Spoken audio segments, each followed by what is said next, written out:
সুপ্রিয় দর্শকবৃন্দ, 17 সেপ্টেম্বর 2025 আশ্বিন মাসের 2 তারিখে অজর ধারায় বৃষ্টি হচ্ছে।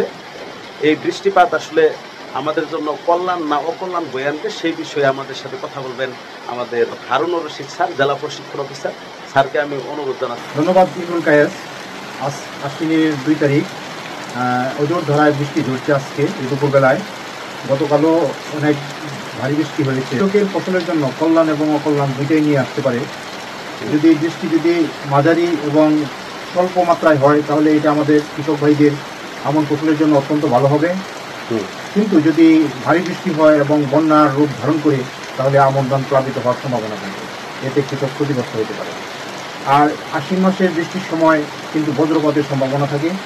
এক্ষেত্রে আমাদের কৃষক ভাই যারা আছে তারা যাতে সাবধানে বাড়িতে অবস্থান করে, খাল বিল নদী নালায় যেখানে পানির প্রতিবন্ধকতা আছে সেইগুলি আসলে পানি যাতে নিষ্কাশিত হওয়ার বন্দোবস্ত থাকে সেই ব্যবস্থা করা উচিত। না হলে পানি জমে থেকে জলাবদ্ধতা সৃষ্টি করতে পারে এবং ফসলের ক্ষতি হতে পারে। দেখুন, অজর ধারায় বৃষ্টি এবং বজ্রপাত হতে সত্যি আমাদের অনেক সতর্ক থাকতে হবে।